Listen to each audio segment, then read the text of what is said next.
Hello, my name is Lucy Gaynor.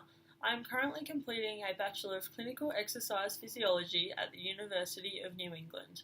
I am completing this presentation as a part of an assessment for EXSC335, Motor Control and Human Development. The topic for my presentation is based upon a laboratory task that we completed, and the specific topic being the speed-accuracy trade-off. A balance between speed and accuracy is required in everyday life in order to complete motor skills correctly. One characteristic illustrated in performance during many sports is where both speed and accuracy is important in order to perform at a high ability. But as such, when speed is increased, accuracy is usually decreased in most situations, as individuals do not have the capacity to successfully perform both. Alternatively, when accuracy is important, the speed of the performance is usually decreased. This is known as a speed-accuracy trade-off. For example, from experience, you may know that you need to slow down to ensure that your key goes into the lock when you want to open the front door, or when moving the mouse across a computer screen. The faster you go, the more likely you are to miss the icon that you wanted to click on. Both of these examples convey that everyday activities both require speed and accuracy in our movements. This is also seen in sporting situations where both speed and accuracy are required in order to perform successfully.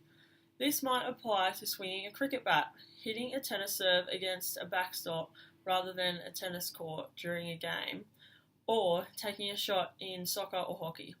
For example, when taking a shot in hockey, the athlete must balance speed with accuracy in order to score.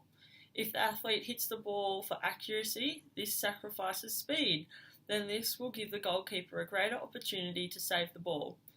However, if the athlete doesn't consider accuracy and aims to hit the ball as fast as possible, then they will most likely miss the goal. All of these examples illustrate that tasks must be completed quickly that depend on a high degree of accuracy. A researcher in 1954 named Paul Fitts performed a task that involved tapping to determine the speed-accuracy trade-off. He controlled and manipulated the length between two targets and the target size to emphasize how alterations in size and distance can influence performance. He discovered that as the distance between the targets or the target size increased, movement time increased also, suggesting the speed-accuracy trade-off. This continuous link has become widespread to numerous physical activity situations, where both speed and accuracy play a crucial role. It has also affected the design of objects such as keyboards, phones, remote controls to increase both effectiveness and speed while using them. The aim of this laboratory was to examine whether a speed-accuracy trade-off occurs in target aiming and manual manipulation. 12 UNE EXSC335 students participated in the laboratory. The participants did not specify their age or their previous training status. The first task, which was undertaken, was a throwing task. For this task, the equipment that was required was a pen, a stopwatch, a wall target, and a tennis ball. Participants were required to complete 10 trials of throwing underarm at 3 different size targets. For the score of the 10 trials was recorded, along with recording the time between the ball leaving the thrower's hand and reaching the target. The main aim of this task was to achieve the highest score possible. The second task involved the Purdue pegboard. Again, the hypothesis here was that as speed increased, accuracy decreased and vice versa, or as the task became more difficult, the score would decrease. The equipment used here was the pegboard and the bolts, and a stopwatch. This task requires the participants to place the bolt in the holes on the pegboard in a certain amount of time. Participants completed this under 3 conditions: both hands, then they got to use their preferred hand, and then their non-preferred hand to successfully fill as many holes as they could in 30 seconds. Participants were asked to complete each task 3 times under each different condition. The third task in this laboratory was the bimanual coordination task. This involved participants moving their two index fingers using an anti-phase movement pattern and an in-phase movement pattern. The anti-phase movement pattern involved the fingers moving in the same direction, for example, both moving to the right and then to the left. The in-phase movement pattern consisted of the movement going in different directions, for example, both fingers moving out together at the same time and then coming back in together at the same time. Participants were instructed to do both the in-phase in a slow pattern and then in a fast pattern, and see how long they could do both for before the movement became inaccurate. Then they were instructed to do the anti-phase in a slow and then a fast pattern. Times were recorded for how fast a participant could stay in this phase without losing the correct pattern, and then these times were recorded and the average was taken.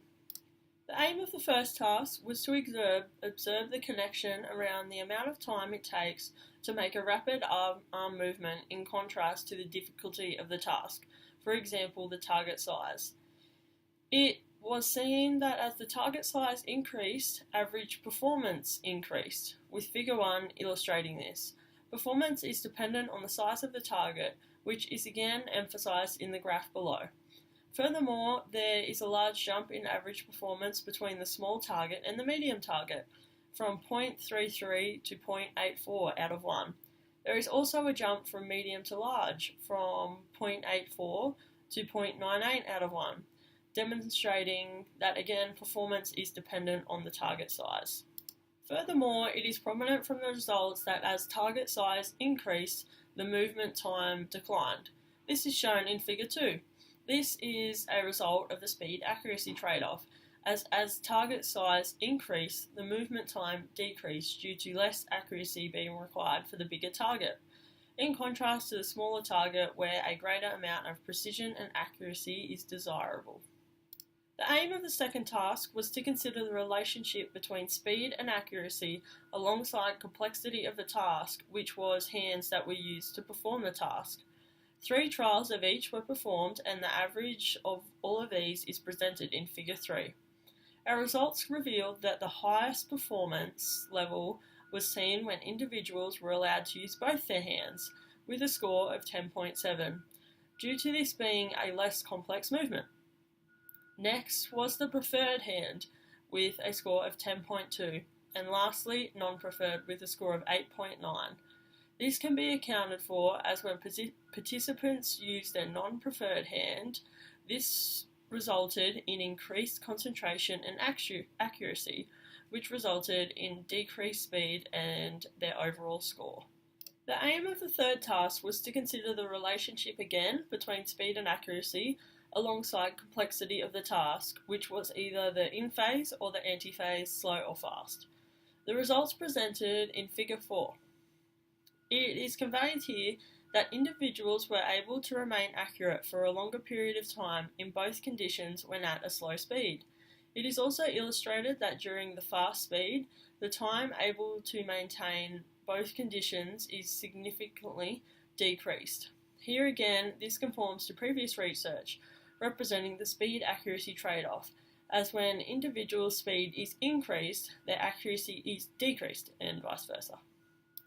Fitz's law stipulates that movement time for aiming tasks requiring speed and accuracy is influenced by the distance to move and the target size. This law is unusual in motor skill performance, as a law predicting an outcome of behaviour on a task is quite a challenging role. The fact that Fitz's law has such a wide applicability implies that any model of human motion control must account for its predictions. This trade-off results from when individuals are attempting to balance their speed and accuracy, but usually through increased speed of the movement, there is a decreased accuracy. In relation to this laboratory, most individuals selected speed over accuracy, and which followed the speed-accuracy trade-off. Moreover, the key aspect of the speed-accuracy trade-off relates to the size of the target and the ability to hit the large target, which is demonstrated in this first laboratory. Sensory information plays an important role in motor control by providing feedback about movements. It can be simplified into 2 types, the closed loop and the open loop. Research states that the closed-loop control learners use feedback throughout the movement to identify and correct errors to carry out an action as planned. Essentially saying that feedback is given during the movement for the individuals to correct errors, demonstrating the closed loop as a feedback circle is accomplished. An example of a closed loop is drawing in a straight line, where feedback can be used to correct the movement errors. The open loop control is the initial movement instructions which contain all necessary information to carry out the action as intended, so that feedback is not used during the movement. This process lacks dependence on feedback, ultimately meaning that movement cannot be changed during the performance, such as throwing a javelin.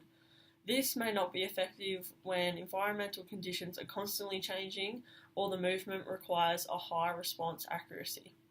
The key advantage of the open loop control allows for quicker movements, while the closed loop lets the movements be more accurate through feedback.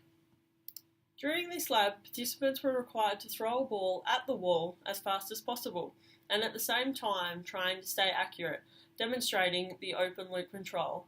This is the most appropriate mechanism to depict the speed-accuracy trade-off. Feedback was not received during this task, as speed was crucial. Furthermore, the closed-loop control was shown in the pegboard task, as the difficulty increased when unable to use both hands, and further increased when the non-dominant hand is used. Thus, a more effective corrective movement was required here. Throughout completing these three laboratories, our main aim was to examine motor control theories and evaluate how these theories can be used to explain different types of human movement. These theories endeavour to justify how we move and control our movements and how we alter our movements in various situations. Throughout this lab, both the dynamic system theory and the motor program theory was observed. The dynamic system theory is instructions which are influenced by the environment and interaction of the body, limb and nervous system, whereas the motor program theory relates to instructions which are specified by the central nervous system. It entails a control process which is managed by a motor program which organises, initiates and carries out intended actions. Throughout the third task, which is the bimanual control, it can be explained by using the dynamic pattern theory. This is when new structures can develop with practice as two movements represented a coupled attractor state. This control task can be explained by the motor program theory as two actions are controlled by the same motor program. But with practice, these movements can become separate into two different motor programs for the different limbs. This study elicited a significant speed-accuracy trade-off consistent with previous investigations. A previous research by Friston et al. 2015 aimed to quantify the speed-accuracy trade-off during two different types of throwing tasks with elite junior basketball players. It was revealed that these results linked with the speed-accuracy trade-off, mediated by increased vertical error. The maximal throwing speed correlated negatively with the target downsize. The results also agreed with Rooney 2014, stating that for throwing, optimal speed is between 70 to 75% of maximal throwing speed, beyond which throwing accuracy continually decreases until maximal speed is achieved. These results agreed with our findings as speed negatively correlated with the target downsize, illustrating the speed-accuracy trade-off. In conclusion, the finding of this lab coincides with previous research, conforming to a variety of research, in particular Fitz's law. This has a high practical importance and clinical implications due to its applicability in everyday tasks involving motor control.